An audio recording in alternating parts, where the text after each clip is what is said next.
This is Good Day Weekend. Good morning and welcome to Good Day Weekend. It's Sunday, November 2nd. I'm Lisa Evers in the Fox 5 newsroom. Thank you for joining us live right here on the Fox Local app. Some breaking news we're following this morning. A 16-year-old shot and killed in Brooklyn. The NYPD says they were called to Eastern Parkway in Crown Heights just before 9 last night. When they arrived, they found the teen unresponsive with a gunshot wound to the head. He was pronounced dead on the scene. Police say there have been no arrests so far, but we're following the story for you. Today marks the last day of early voting, and candidates are making one final push to voters before Election Day on Tuesday. The New York Times reporting former President Barack Obama spoke to Democratic candidate Zohran Mamdani in a phone call, reportedly praising his campaign, but stopping short of a formal announcement and formal endorsement.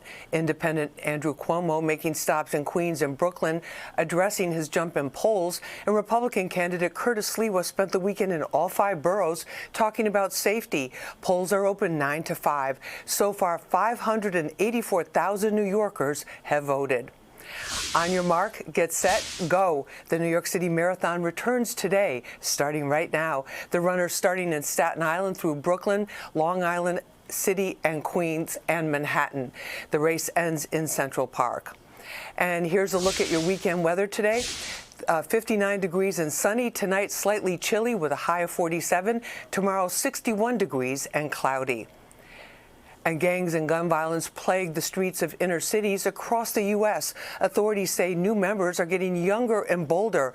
However, joining a gang is much easier than getting out. In this week's episode of Street Soldiers, I'm taking a closer look at what community leaders are doing to save young lives before it's too late. Give me lit. Give me lit. Gun on my head. There's no shortage of videos that make gang violence look exciting, especially for young boys in under-resourced communities who are fed a poisonous diet of gangs, guns, and shootings. Sometimes hardcore drill beats and disses are on the menu. Other times, it's the harsh reality of senseless murders right outside their front door. But now a revolutionary new campaign with a hashtag called Drop My Flag is encouraging gang members to quit cold turkey.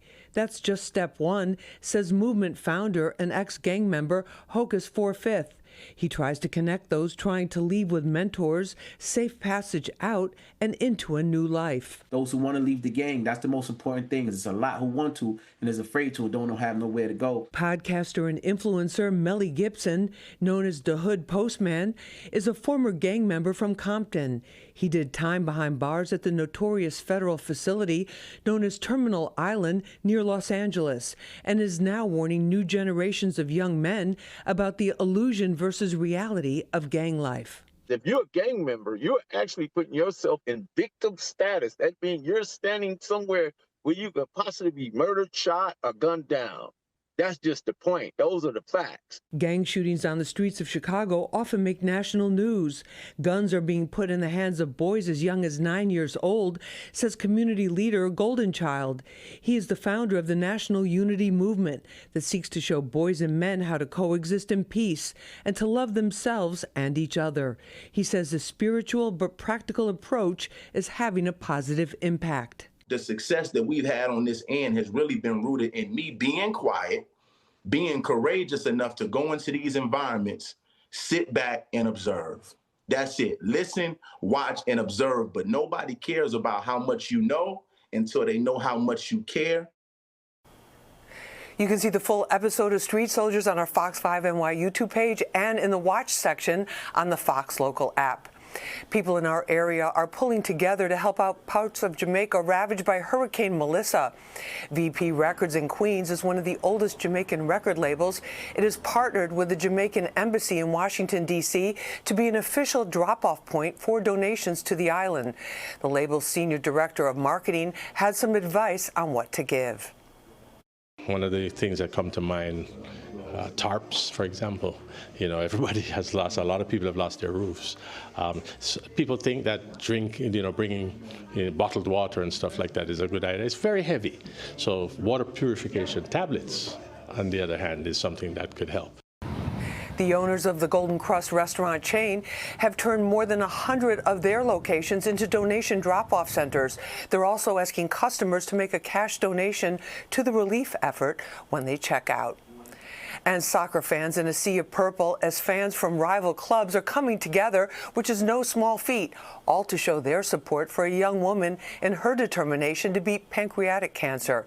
As we mark Pancreatic Cancer Awareness Month, Fox 5's Stephanie Bertini is in Midtown with this story.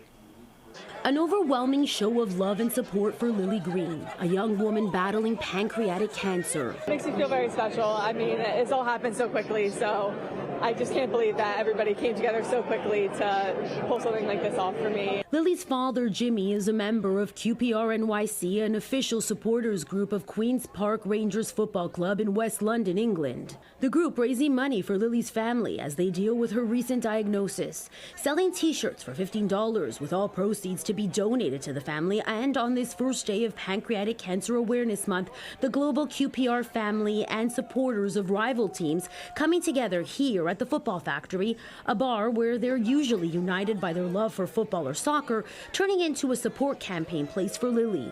This is just amazing. Like I come here every week for QPR NYC, and there's like 5 or 6 of us, and all the other teams who are here, they don't know me, they don't know Lily, but they know of me and give me a wave. But for everyone to come together to this day has just been absolutely amazing. Lily's mother moved deeply in gratitude. Thank you. That's amazing. Lily was diagnosed about 6 weeks ago, just as she was about to begin clinical field work, the final step in completing her master's degree in occupational therapy. I was just finishing up school and continuing on with my life, and then this came out of nowhere. She just turned 24. Before her birthday, what she says started as stomach pain turned into a battle with stage 4 cancer. The family is now heading through a new emotional and financial strain. Between a GoFundMe initiative and the fundraising through the soccer community, the family is feeling supported. And that was the goal, says the organizer of Lily's QPR NYC Soccer Club Supporters Campaign. We didn't have to ask people twice. We had people coming to us saying, how can we get involved? In the crowd, retired QPR player Don Shanks. Anybody who's going through difficult times, as soccer players, football players, we want to help. And for Lily as well, it's nice everybody's here. It's a great turnout, so I hope we can raise some funds and do some nice things. The color purple chosen for Lily's campaign because it represents the fight against pancreatic cancer, and of course, it represents her name. The financial support has been incredible. It really has taken such a weight, lifting the weight off of our shoulders about medical expenses and my parents being able to stay home and take off work to take care of me and stuff like that.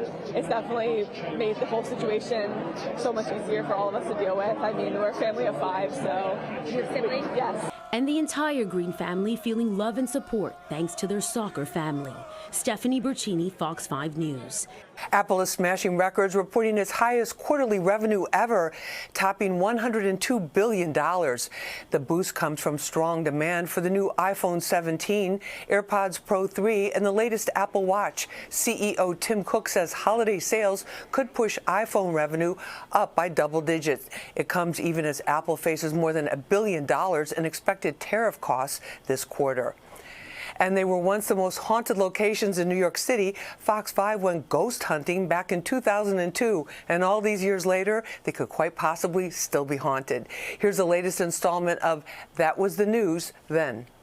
Sent Fox 5 Cheryl Washington out to look for a real scare for you, and she turned up some haunted hotspots in the Big Apple.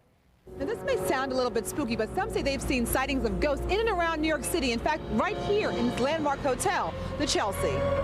This is where legendary writers like Thomas Wolfe slumbered and called home. The lobby is still a spiritual gathering place for contemporary writers to channel the creative souls of those who have crossed the other side. Does this freak you out? Ghosts in the hotel? They've been very helpful to me. I find it very inspirational. It's sort of a weird psychic ground that it's built on or something, but I've seen a shadow of a man wearing a hat and no body with it. Stanley Bard, who managed the Chelsea for over 20 years, says the walls and doors tell their own stories, but in them are friendly ghosts. These are friendly ghosts. We've had angels here and we've had friendly ghosts here, and they continue to roam our friendly building. Are they like Casper? Well, exactly. Legend has it that the ghost of Welsh poet Dylan Thomas downed his last drink here at the White Horse Tavern, and where he holds court at his favorite corner table. At 1 o'clock in the morning on Dylan Thomas's birthday, the porter would come up and find the chairs turned down with 2 empty glasses of whiskey. It happened every single October 27th, for like 10, 15 years, until the porter passed away. Now that doesn't occur anymore. We just have trouble with the clocks on his birthday, where they just happen to always stay at 12 o'clock or 1 o'clock in the morning. Of all the places that are possessed in New York, this block on 3rd and Sullivan is considered the most haunted. It's where the ghosts of Edgar Allan Poe and a Depression-era firefighter are still present. Cheryl Washington, Fox 5 News. Don't go away. We'll be right back.